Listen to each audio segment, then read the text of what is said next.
रामायण का दिन रात आप पाठ करते रहें, अगर रामायण से आपने कुछ अपने जीवन में मर्यादाओं को नहीं ढाला, अगर गीता से कर्म पक्ष आपके अंदर जागृत नहीं हुआ, तो गीता और रामायण पढ़ने का क्या फायदा।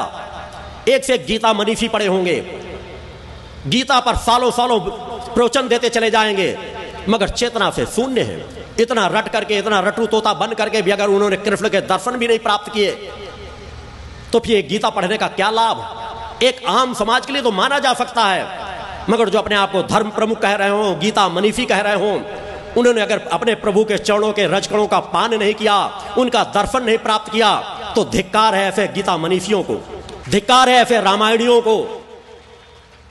और यह है आपके सामने बैठा हुआ आपका गुरु चुनौती देता है कि अगर विज्ञान में परीक्षण करने की क्षमता हो तो मेरे सत्य, मेरे कहे हुए शब्दों का परीक्षण करें। मैं विज्ञान को चुनौती देता हूं खुला कि मैंने अपनी प्रकट सत्ता के दर्शन प्राप्त किए हैं, मैं अपनी प्रकट सत्ता के जब जहां चाहता हूं दर्शन प्राप्त कर सकता हूं, वार्तालाप कर सकता हूं, उनके चरणों का मैंने इन्हीं हाथों से स्पर्श किया है। बोलो गुरुदेव भगवान की जय। मेरा पूर्व जीवन क्या है, यह मैंने बतलाया है कि मैं सच्चिदानंद का स्वरूप हूं, अवतार हूं इस रूप में, जो शक्ति पुत्र के रूप में समाज के बीच कार्य कर रहा हूं। मगर इस जीवन में मैंने साधनाओं का इस जीवन पे ही उपार्जित किया है और इस जीवन की उपार्जित साधनाओं को ही समाज में उपयोग कर रहा हूं। मैंने इसी शरीर को समाज के बीच तपाया है, हड्डियों के ढांचे में परिवर्तित किया है। मैंने हिमालय और पर्वतों की बात नहीं कहता, अनेकों साधु संत सन्यासियों द्वारा कह दिया जाएगा। मैं समाज के बीच रह करके कहां कहां मैंने साधनाएं की, किस प्रकार से मैं बचपन से जीवन जीता रहा, यह सभी को ज्ञात है। और नहीं जिनको जानकारी ना हो तो मुझसे जुड़े हुए, मेरे जन्म स्थान से जुड़े हुए शिष्य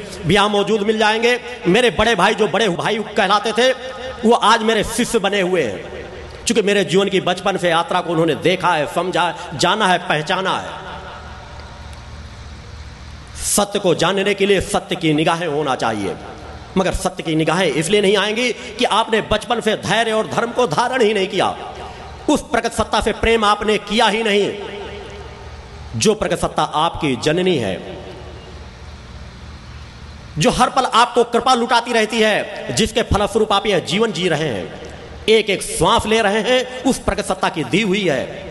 आत्मा अजर अमर अविनाशी है, तो इस अजर अमर अविनाशी आत्मा की जननी कौन है, वह पूर्ण शक्ति कौन है, इसको जब तक समाज जानने के लिए लालायित नहीं होगा, उसके अंदर तड़प नहीं पैदा होगी, तब तक वो सतमार्ग में चल नहीं सकेगा।